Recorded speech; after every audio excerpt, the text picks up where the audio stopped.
People for eating tasty animals.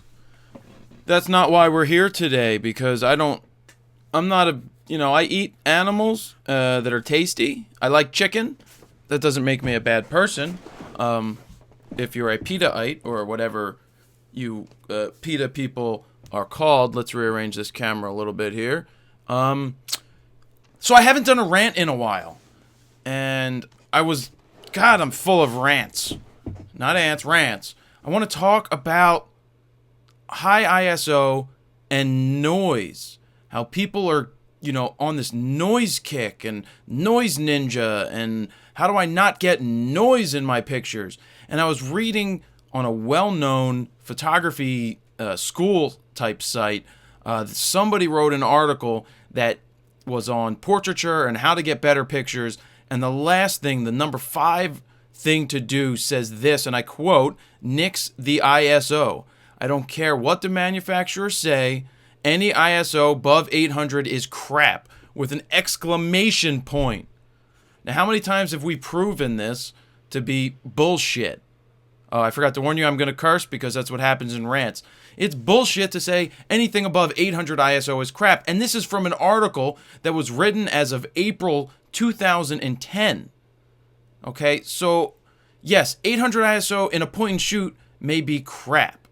But I've shown from a D3S 10,000 ISO. Now that, and it looks amazing. Now, I know not everybody has a D3S, but even the rebels out there, the D3000s, the D5000s, if you're going to shoot at 1600, depending on your lighting situation, you will have no problem with 1600 ISO and making prints. There are many factors to ISO, and noise.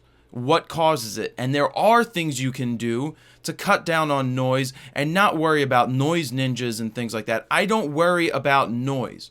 To me, where noise shows up is when I'm in, say, a low light situation where, well, let's go back. What is noise? So we had film grain.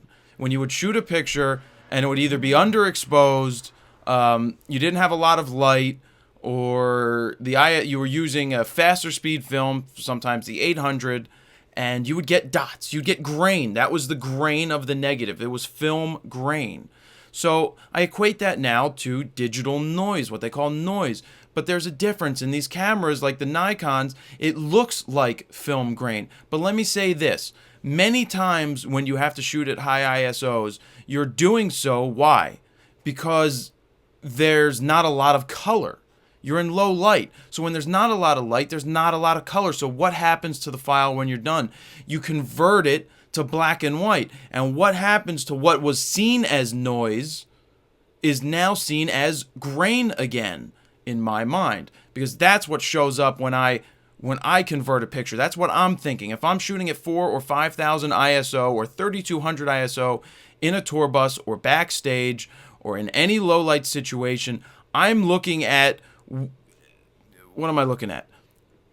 I'm looking at that there's no color. So I know that I'm going to transfer it or convert it to black and white. Now, I bring things into Lightroom, and I know Lightroom does a very small, whatever they call it, to get rid of, artifacts or noise. And noise is the little color dots that you end up seeing in the image. So ways to get around it. Yes, you can lower your ISO, but if you're not capable of doing that because you need that ISO bump, convert it to black and white. It's simple.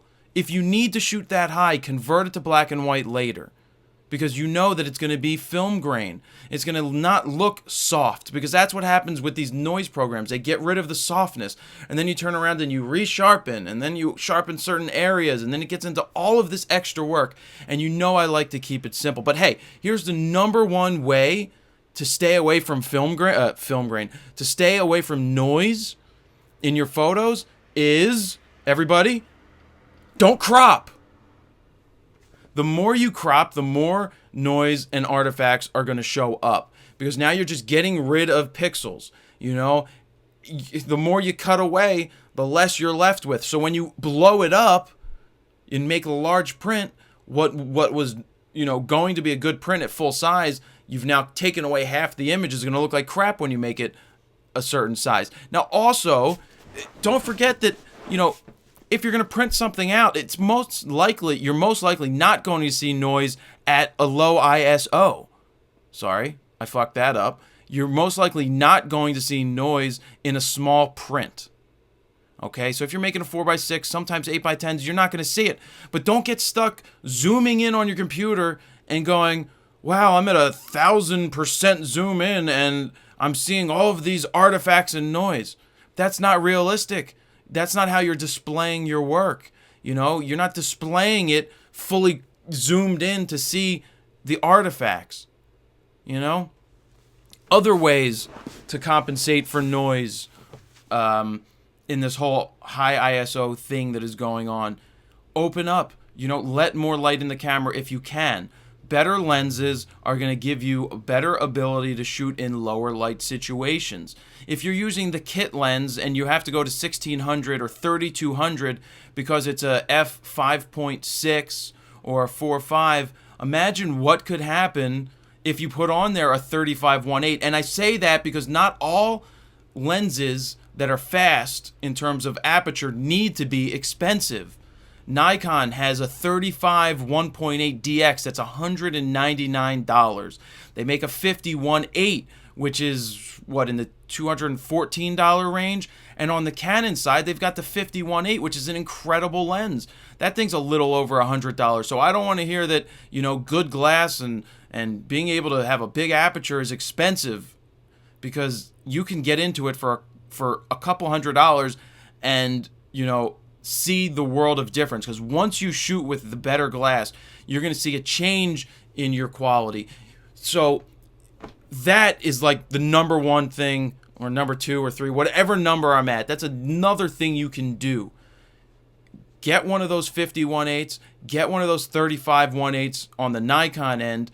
See what happens when you can say, oh, I would have shot this at 3200 at 60th of a second at 4.5, but now look what happens. I can shoot at 2.8, because you don't have to shoot those lenses at just 1.8. You can shoot them wherever you want, of course. So if you shoot it at 2.5, 2.8, 2.0, what's going to happen? Now at 3200, where your shutter speed was a 60th of a second, you're a couple stops better.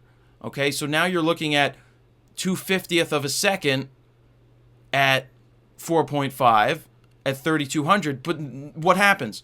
Your speed is now higher. You can handhold lower, so you don't have to worry about that high ISO. Bump it down. Go to 1600 or 800 or 1000 or 1250 if you have those 1/3 increments. And now you're going to be shooting at a 60th of a second at f2.8 along those lines at a lower ISO. So now you're getting rid of the noise, because you're not shooting at the top of the camera's range. ISO has gotten a hell of a lot better in the consumer cameras all the way through the pros. But you don't have to have a D3S in order to shoot higher ISOs. There's those ways that I just mentioned to compensate for ISO and to get rid of that noise. All right? Don't crop.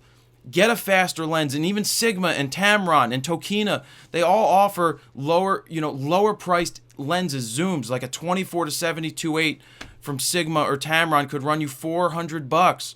Yes, you spend a little bit of money, but if you're having these noise issues and you're spending too much time trying to figure out why you're getting these problems, then you're going to save money in the long run by just getting a better lens. Also, don't spend money on all these programs, these noise ninjas and filters and all of this crap to compensate when it's really get the fundamentals right. Okay, so I really want to help you with fundamentals. I hope this triggers questions. Okay, so send me the questions and I will go into more detail on how to fix these problems that you're having with noise. Okay, so I gave you a few tips. Let's see what happens from there. And good luck. That's the rant for today. Boom.